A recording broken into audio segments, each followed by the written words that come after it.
ये बात है 2006 के आसपास की, 2006-07। फिर मैं मेरी फर्स्ट बॉयफ्रेंड से मिली। मुस्लिम गाय।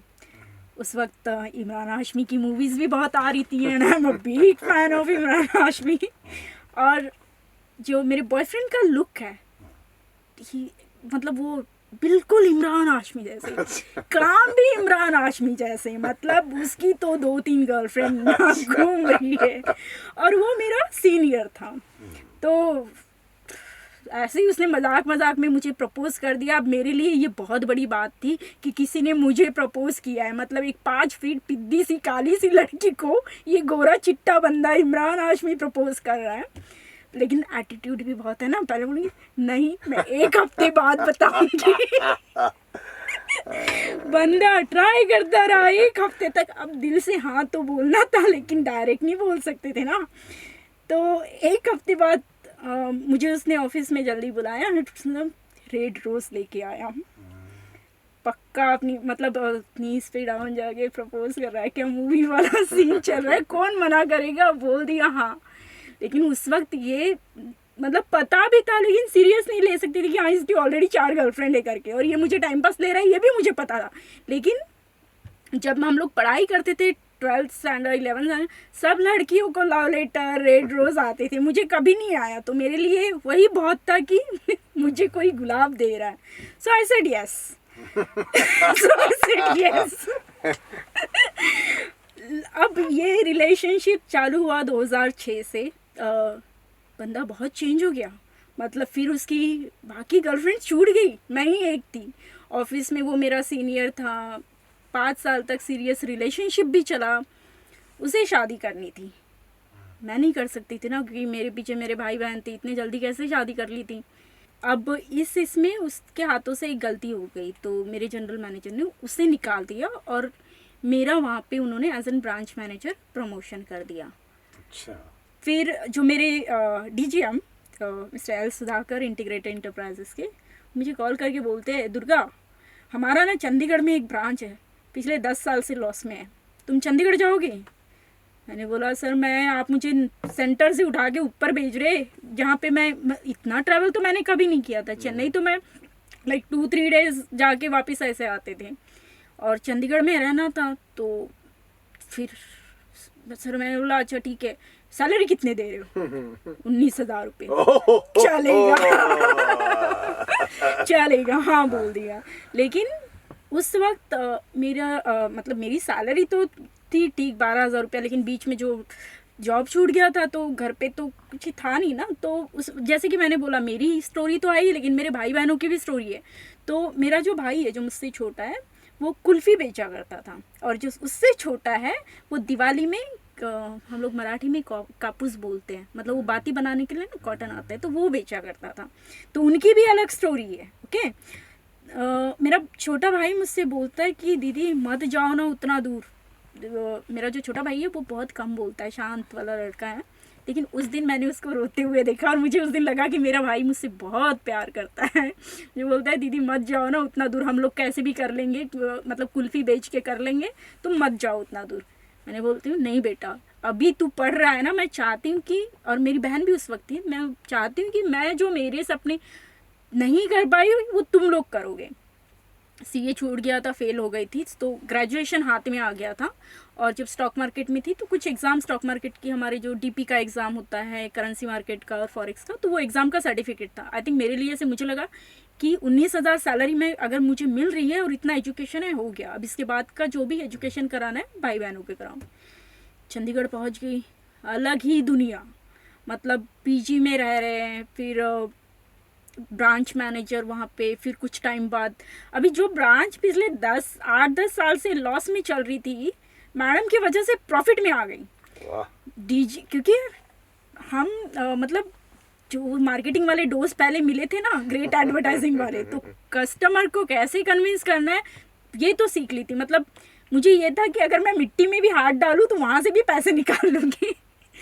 अब मेरे क्लाइंट्स भी इतने खुश थे क्योंकि उस वक्त मार्केट भी अच्छा चल रहा था। तो आई रिमेंबर कि मेरे चंडीगढ़ में जो मेरे फेवरेट क्लाइंट्स थे, मोना सूद और गुरजीत करके एक सर थे, अब जब उन्होंने उनके जो 10-10 करोड़ के अकाउंट थे मुझे छोड़ दिए कि तुम इसमें ट्रेडिंग करो।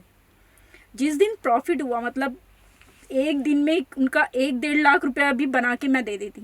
मुझे पता था कि मार्केट खत्म होने के बाद 3:30 बजे के बाद मेरे लिए जूस और नाश्ता सर लेके आने वाले हैं।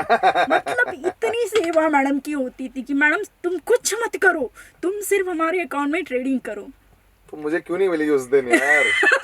8 साल हमने ट्रेडिंग की, एक दिन 27 लाख रुपए निकल गए थे हमारे डे ट्रेडिंग में। उसके बाद से फिर हमने डे ट्रेडिंग बंद कर दी थी।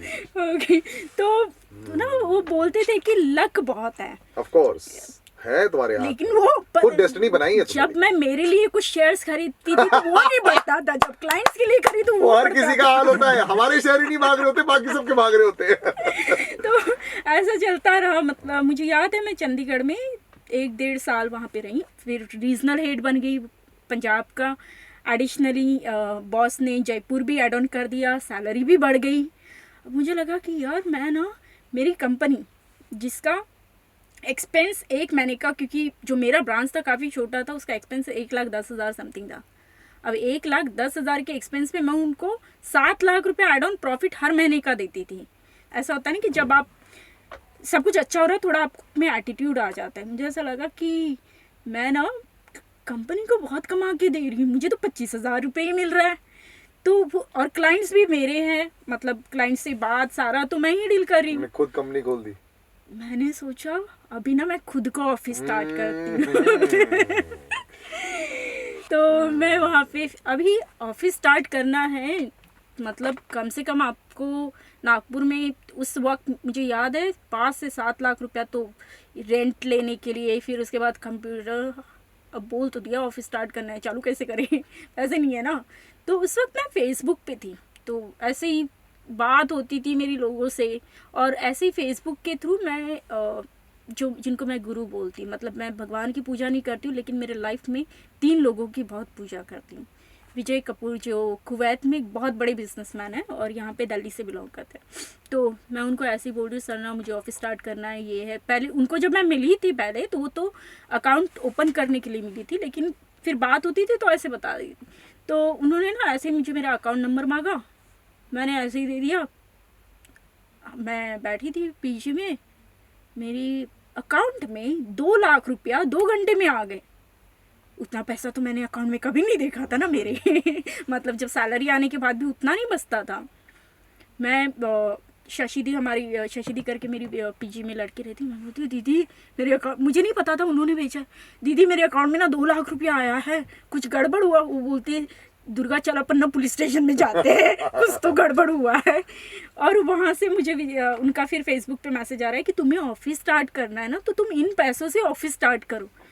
मैं पता नहीं, समझ में नहीं आ रहा थी। उस बंदे से मैं कभी मिली भी नहीं थी, कभी देखा भी नहीं था, सिर्फ फेसबुक में एक डीपी लगा हुआ था, और वो बंदे ने मेरे अकाउंट में पैसे भेज दिया। तो ये तो बहुत बड़ी बात होगी।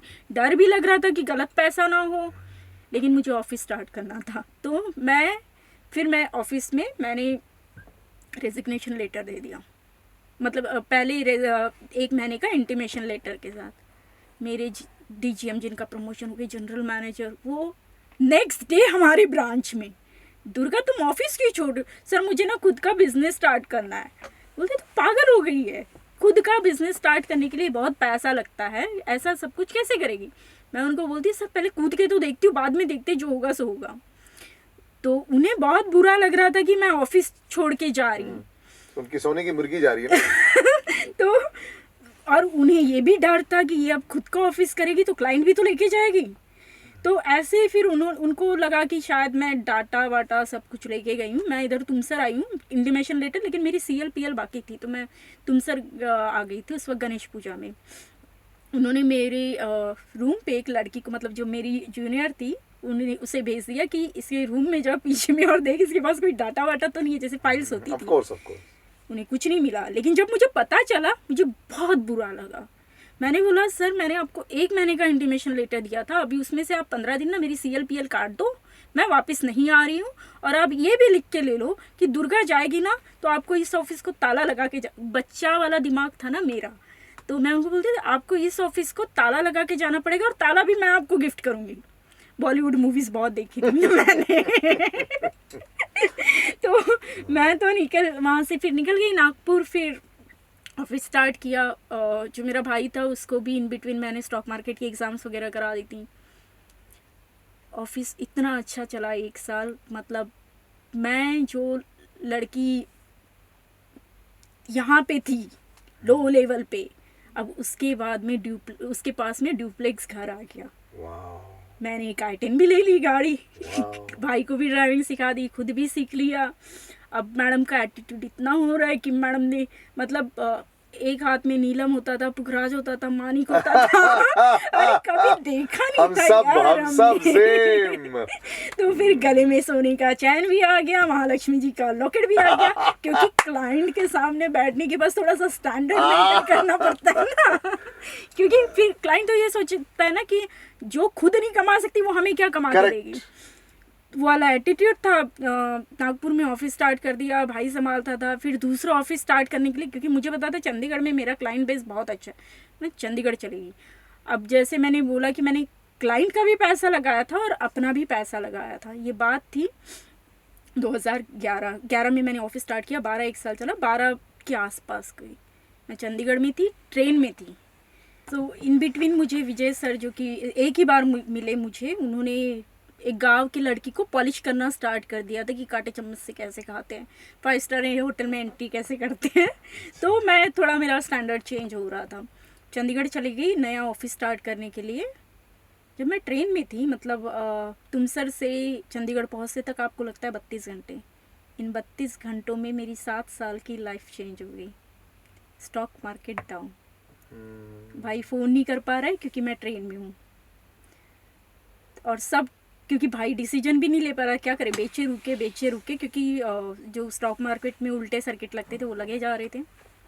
जो 7 साल की मेहनत वो ज़ीरो पे आ गई। तुम्हारे पास लॉट पे लॉट पड़े हुए थे। मेरे पास लॉट पे लॉट पड़े हुए थे, कुछ नहीं कर पा रहे थे।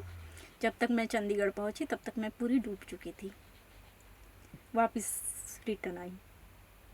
अब क्लाइंट को, जो यहाँ पे जो क्लाइंट बनाए थे मैंने नागपुर में, वो मेरे कुछ रिलेटिव्स थे, कुछ जानने पहचानने वाले लोग थे। किसी को बोल नहीं सकती थी कि आपके अकाउंट में लॉस हुआ है, क्योंकि लोग जब अच्छा रहता है तब सब सही है, आपके लिए जूस की बोतल भी आएंगी, ब्रेकफास्ट भी आएगा, लंच भी आएगा। लेकिन जब नुकसान होता है तो चप्पलें भी साथ में लाएंगे, और मैं नहीं चाहती कि कोई मेरे घर वालों को बोले।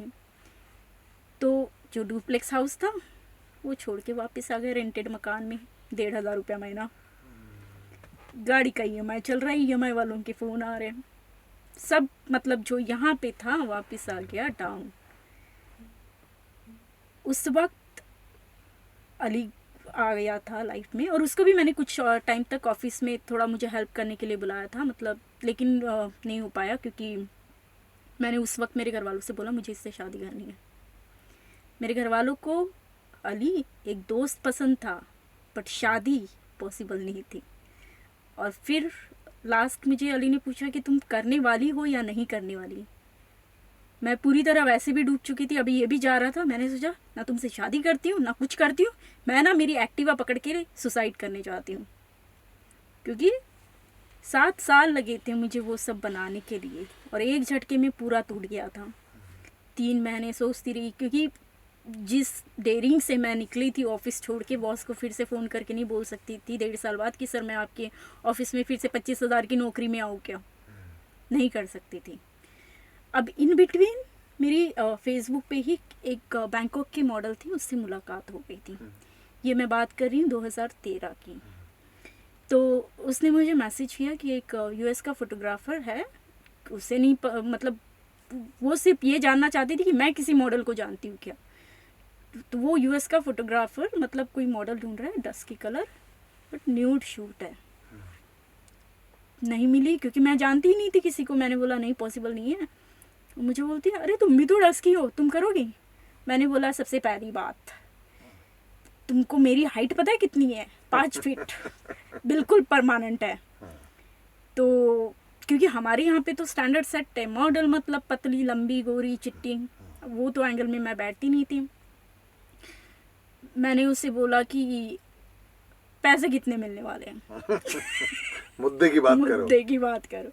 वो बोलती है निकिता तुमको ना मतलब एक दिन के शूट के लिए 4 यहाँ दुर्गा से तुम निकिता कब नहीं बनी? सॉरी, ये अभी दुर्गा ही चल रहा है। अच्छा, अभी दुर्गा ही चल रहा है। हाँ। वो बोलती है कि दुर्गा तुमको वो एक दिन का शूट का 4-4.5 लाख देगा। मैं उसे बोलती हूँ मुझे सिर्फ एक दिन कपड़े उतारने के लिए वो 4.5 लाख देगा और मुझे करना क्या है? बोलती है कुछ नहीं, पोज करना है, क्योंकि थोड़े ही मुझे पता है क्या मॉडलिंग होती है, क्या पोज होता है। तो बोलती है कि तुम्हें फोटोग्राफर बता देगा। यहाँ पे मुझे याद है गोरेगांव में एक स्टूडियो था फोटोग्राफर। अब उस वक्त मेरी अंग्रेज़ी भी इतनी अच्छी नहीं थी, क्योंकि मेरा एजुकेशन में कॉलेज में तो गई नहीं थी ना, तो अंग्रेज़ी कहाँ से इतनी अच्छी आती। तो शूट किया, शाम तक मेरे अकाउंट में 4.5 लाख रुपए आ गए। बट जिस वक्त मैं कैमरे के आगे न्यूड खड़ी थी, मुझे बिल्कुल भी ऐसा नहीं लगा कि मैं न्यूड खड़ी हूँ, क्योंकि मुझे वहाँ देखने वाला सिर्फ फोटोग्राफर था और वो जो देख रहा था वो कैमरे के थ्रू देख रहा था, और ना उसने कोई ऐसी गलत हरकतें की जिससे मुझे बेकार लगे। और जब मैंने लास्ट जो फोटोज देखे, आई वाज हैप्पी कि अच्छा मैं ऐसी दिखती, इतनी सेक्सी दिखती हूँ। I was happy. तो घर गई, खुश थी, चलो पूरी प्रॉब्लम तो नहीं लेकिन थोड़ी प्रॉब्लम तो ख़त्म हो जाएगी। फिर उसके बाद क्या, एक ही शूट था, उसके बाद कुछ नहीं था। बंदे ने यूएस जाके फ़ोटो सबमिट कर दी प्लेबॉय मैगजीन में, सिलेक्ट भी हो गई। अब जब मैं उस बंदे से मिली थी तो मैंने उसको दुर्गा नाम नहीं बताया था। कैसे बताती, बताना ही नहीं था मुझे किसी को कि मैं मॉडलिंग करने वाली हूँ। तो मैंने उसको ऐसे ही निकिता नाम दे दिया। जो हम लोग जब स्कूल में थे तो मैं उनको बोलती थी कि मुझे ना दुर्गा मत बोलो, मुझे कोई नया नाम दे दो। तो मैंने ऐसे ही उठा के वो फोटोग्राफर को निकिता नाम दे दिया। तो उसने भी, अब प्लेबॉय का तो ऑफ कोर्स मीडिया में तो आना है। Second day Times of India की हेडलाइन, उस वक्त शर्लिन चोपड़ा फर्स्ट मॉडल थी, और second day Times of India की headline, Nikita Gokhale second Indian model who shot for the Playboy. अब घर पे थी मैं, गांव में पेपर तो आता है, ऊपर से एक फोटो भी आई है जिसपे मैडम ऐसी लेटी हुई है। किसी को निकिता गोली बारूद बाहर। निकिता गोखले तो नहीं पता है, लेकिन चेहरा तो मेरा, हाँ मेकअप के बाद थोड़ा अलग दिखता होगा, चेहरा तो पता है। अब पहला काम था मेरा कि जो मेरे बड़े पापा हैं उनके घर के पेपर छुपाने का। जैसे मतलब आया, पेपर ये करके छुपा रहे हैं, मतलब नहीं पता चला, गांव में 1 साल तक पता ही नहीं चला। फिर तो मैं थोड़े और डेयरिंग हो गई ना, अच्छा नहीं चलता है पता। फिर मैंने फेसबुक पे अकाउंट ओपन कर लिया निकिता गोखले नाम से। फिर बॉम्बे आ गई यहाँ पे, लेकिन वो एक ही शूट था, उसके बाद शूट नहीं मिला।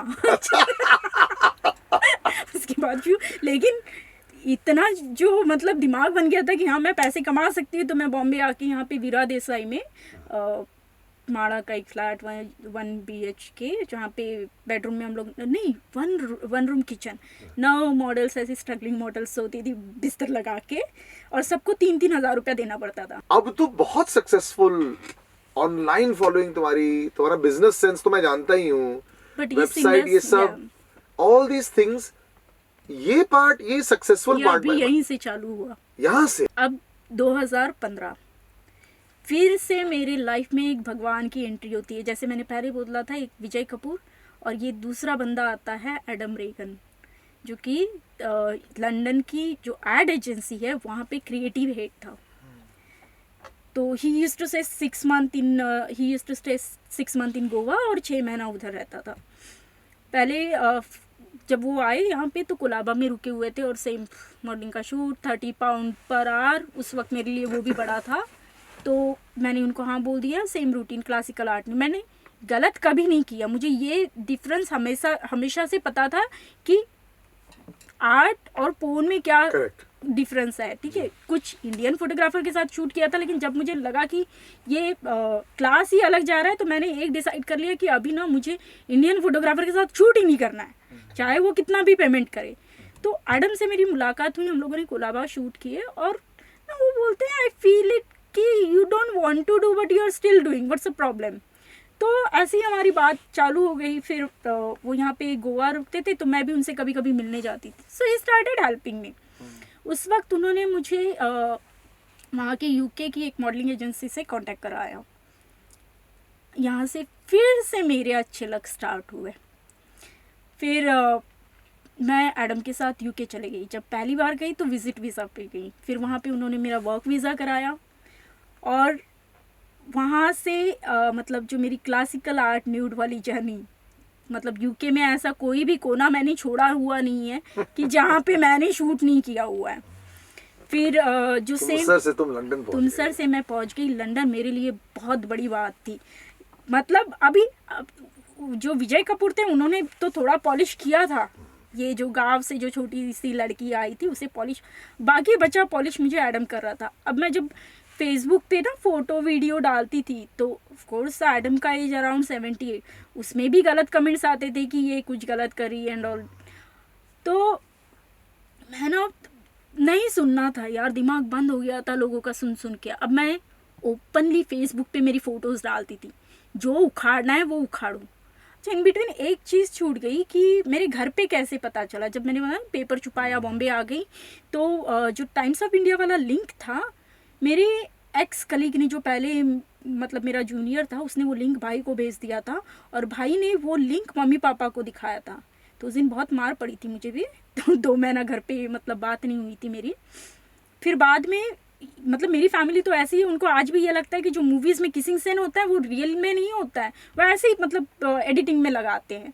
उनको सारी चीज़ें मुझे एक्सप्लेन करनी पड़ी। ऑफ कोर्स उनके लिए भी जब गांव में ये सब पता चला इजी नहीं था, लोग हंसते थे। मतलब जब मेरी मम्मी वहाँ से गुजरती थी तो उनके ऊपर बातें भी बनाई जाती थी। तो सब डाउन हो चुका था, मतलब इज्जत का भाजीपाला भी हो गया था। और लेकिन अब तब तक मैं यूके आ चुकी थी, मुझे जो सुनने मिलता था वो सिर्फ सोशल मीडिया पे ही सुनने मिलता था, लेकिन यहाँ पे मेरी और रियल फैमिली में। और एक दूसरी लड़ाई यहाँ पे लड़ रही थी। बट उस वक्त मेरा जो भाई था, मतलब 15 और 17 की बात कर रही हूँ, मैंने जो भी मेरी इनकम होती थी मैंने उसका एविएशन इंडस्ट्री में एडमिशन कराया। Now he is aeronautical engineer working with Go Air. क्या बात मेरी जो कर रहे हो सिस्टर है वो साथ में सीए भी कर रही है, उसका एमबीए भी हो चुका है, one of the top college from Pune. वो फिलहाल अभी इन्फोसिस में जॉब कर रही है। यार? Are you serious? मेरा एक जो भाई है, he is working with the Raisoni college in Nagpur, वो भी एक टॉप पोजीशन पे अभी जॉब कर रहा है। तो ये मैं करके आई हूँ, जो छूटा था वो सब वापस आया है। 15 तो तुम्हारे अंदर अभी मेरे पास शब्द नहीं है यार। What you have gone through in life is 100 lifetimes. और मैं हमेशा से मतलब जब बॉम्बे में भी थी तो मेरा ये दिमाग था कि मैं जो जिस इससे गई हूँ ना, मैं बिल्कुल भी नहीं चाहूँगी कि मेरे भाई बहन इन सब सिचुएशन से जाए। तो मैंने हमेशा उनके लिए, जैसे माँ बाप कैसे अपने बच्चों के ऊपर कोई प्रॉब्लम नहीं आनी चाहिए और सब ठीक रखते हैं, मैं हमेशा हाँ ठीक है, नहीं तुम पीजी में नहीं रहोगी, तुम कॉलेज के अच्छे हॉस्टल में रहोगी, तुम भाई को कभी मतलब जो भाई मेरा कॉटन बेचता था वो अभी एविएशन इंडस्ट्री में बैंगलोर के एक अच्छे कॉलेज से पढ़ाई कर रहा है।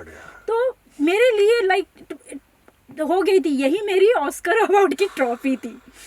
तो 15 में मैं जब यूके थी वहाँ पे I did miss India bikini competition, और इंडिया को अभी ये जो मिस इंडिया बिकनी वाला है ये कहीं से भी कनेक्टेड नहीं है मिस इंडिया वाले इससे, ये दूसरा पेजेंट है। ओके, फिर वहाँ पे इंडिया को रिप्रेजेंट किया मिस वर्ल्ड बिकनी 2015।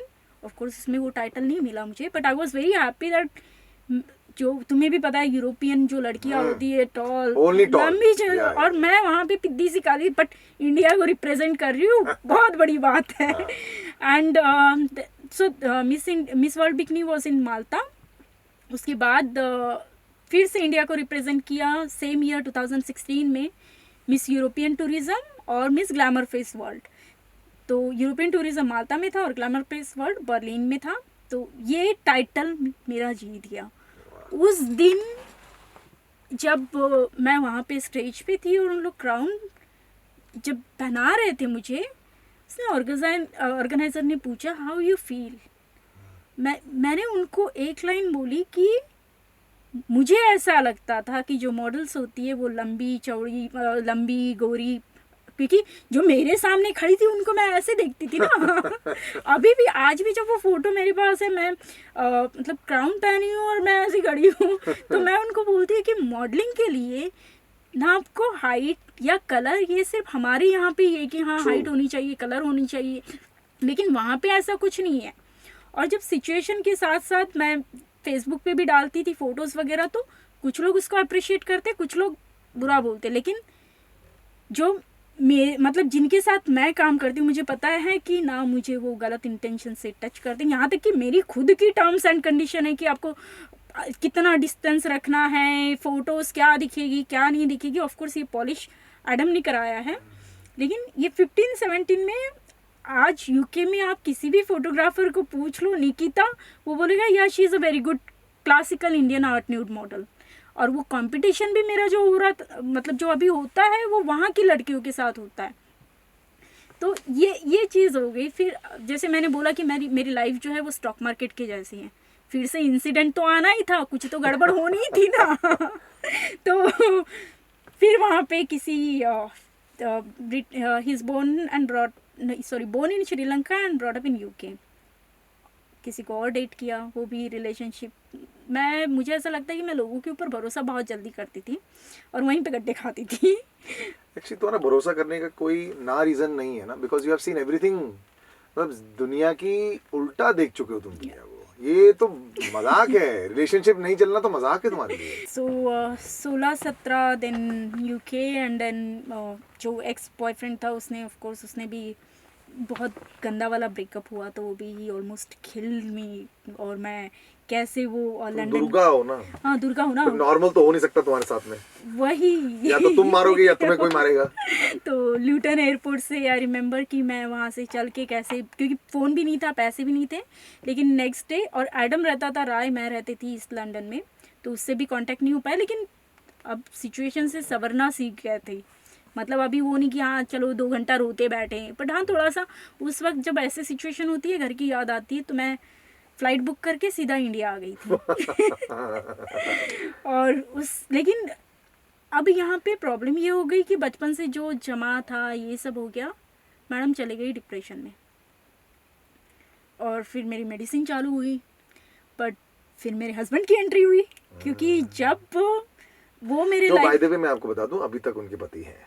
हाँ। अगर आपको कहीं लग रहा है कि इनका कोई दोबारा ऊपर नीचे, और अभी ये निकिता गॉर्डन बन चुकी है। Well let me correct you, it's not a gordon, it's a khordon, क्योंकि डच जो है वो जी को ख प्रोनाउंस करते हैं। फिर मेरे हस्बैंड से मेरी मुलाकात हुई, और he is a photographer and a very good photographer. पहली बार लाइफ में सही बंदे से टकराए।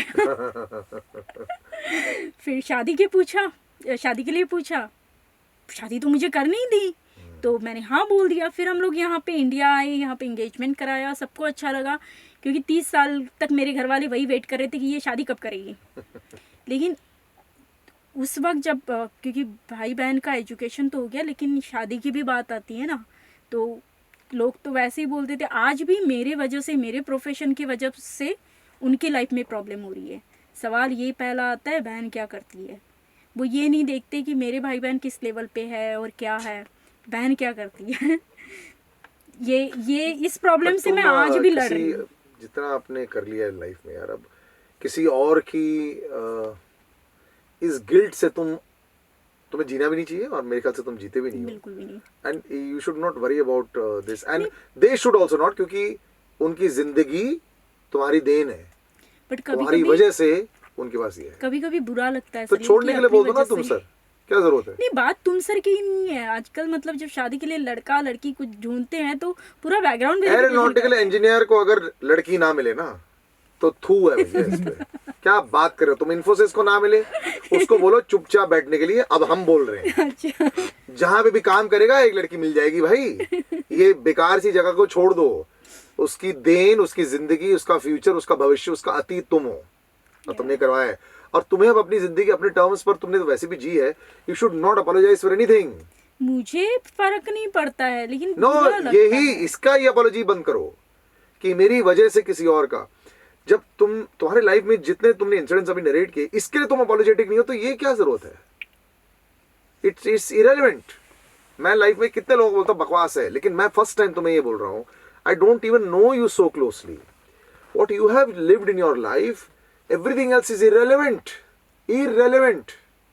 अगर तुम आज के बाद भी 50 मर्दों को भी डेट करो, तुम्हारी मर्जी। मैं आपको एक स्टोरी बताता हूँ बस, यहाँ पे मैं will wind up. I remember मेरा फर्स्ट ब्रेकअप हुआ था 18 साल की उम्र में, और मुझे लगा था कि मेरी लाइफ इज ओवर।